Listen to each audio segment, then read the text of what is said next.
Spencer. I'm Lara, and we're Married with Board Games. Normally, we like to start our reviews off with a little bit of flavor to get you in the theme of the game we're talking about. But this time, we're talking about a game that has no theme and is more of an abstract strategy game. But it does take me back to my grade school days when we learned about colors and shapes.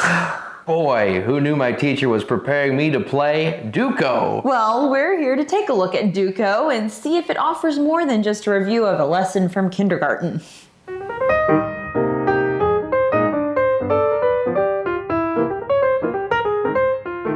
DuCo is an abstract strategy game from Henrik Larsson. It's for 1 to 5 players and has elements of pattern building and tile placement. In the game, players score points by playing cards on the table while trying to match shapes or colors.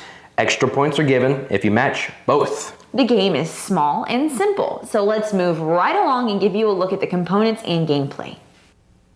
This is DuCo, and this is what you get when you get the game. It comes in that box. Of course, this box is dented, so pay no attention to that. And so we mentioned that what you're going to be doing is you're going to be playing down cards and trying to match colors and shapes. So on your turn, you'll draw a card, and that card will have colors or shapes that are different colors. And so let's say, for example, I played this card down here. I'm going to gain points based on how many matches I make. This is not a match. I would match this one because this, even though there are lots of different shapes on it, counts as wild. So this would match, so that's 1 match. I'd match a moon, and that would be double points. So that would be 2 points, because when you match 1, it's 1 point. So times 2, that's 2 points. This one I'm matching colors, so I've got a match of yellow and yellow, and that would normally give me 1 point, but since it's double, and then it's double again, that would give me 4 points. So you get the idea. The more matches you make, the more points you get. And all the cards are different, of course. They have different arrangements of the shapes on there, and you're just going to be playing, and that's all you do on your turn is you play down a card, and at the end of your turn you draw a card, and the first person to 50 points wins the game. Let's start by talking about the look of the game. All right. What do you think of it? I think the game looks good. Right. It's colorful. Right. The graphic design is done well. It's a very eye-appealing game. Oh yeah, it definitely draws the eye. Yeah. Mm-hmm. And something that I liked about it was they're not just, the shapes are not just solid color. Mm-hmm. They did break up the monotony some with some patterns in there. Yeah. And so that was a good idea. Yeah. Well, and the cards are good quality too. Extremely, yes. They're not just paper cards. They're a decent type of card. Mm-hmm. So it is a well-made game. Mm-hmm. And on the gameplay of the game, there are multiple game modes. So you have the basic where you're just trying to match. Then there are some variants on that in the rule book for you to explore. But really, at its core, you're still just trying to match colors and shapes. Right. Because of that, when you lay out all of those cards and you're trying to match and you're really trying to find the best combination, that does tend to have a problem for people who have analysis paralysis, right? Yes, extremely. Each card has 8 shapes, colors on it. And so when you lay out just the cross. Yeah. And that's, how many cards is that? 1, 2, 3, 4, 5 down, and then 2 on each side. So a total of 9.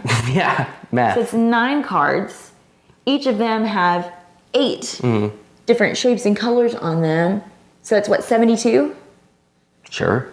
That you have to look at just to start the game and figure out where you're going to place your first card. Yeah. It's a lot to look at. Well, and especially when you're playing 2-player games. I felt so bad for Spencer because he had to wait so long on me. And I mean, I don't normally consider you or me people to have analysis paralysis, but man. Well, the problem is like, because the turns are so quick, once you draw your card, your replacement card after you play one down, you don't have a whole lot of time to find the best option, right? And then if the other player... I mean, you could take as much time as you want. Right. It's just that, I personally am somebody that I hate being an inconvenience and a holdup. So I want to get it done. So then I start getting frantic and I'm not looking that well, you know? I'm just scanning. You just put it down to get it down to move on. Yeah, you may not get the highest possible matches. You may just be putting it down, like you said, just to get it down and get your turnover with.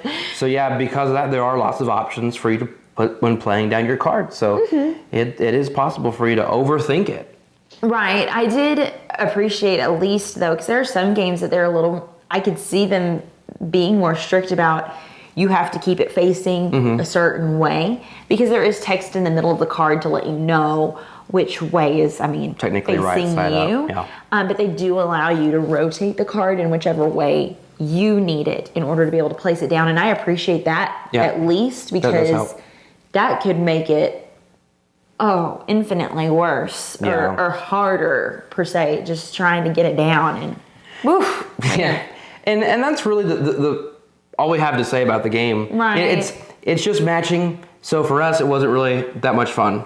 We didn't really have fun playing it. It's a very light game. It just wasn't enough for us to recommend it to anyone. So in response to our question posed at the beginning of the video, there really isn't anything to DuCo other than matching colors and shapes. Okay, yes, there is some adding and multiplying too, but that doesn't make it much more interesting to us. This might be your thing if you want something basic and simple, but we don't, so we're gonna pass on this one. If you want to see more of our reviews, you can find them here on the Dice Tower's YouTube channel or our website, marriedwithbg.com. Thank you so much for watching. Thanks so much for watching the Dice Tower videos. Find more great videos and reviews, as well as our top-rated audio podcast at dicetower.com. You can also find other great shows at dicetowernetwork.com. I'm Eric Summerer, and you've been watching The Dice Tower. The Dice Tower is sponsored by Cool Stuff Inc., where you can find great games for great prices. Cool stuff in stock. Check them out at coolstuffinc.com.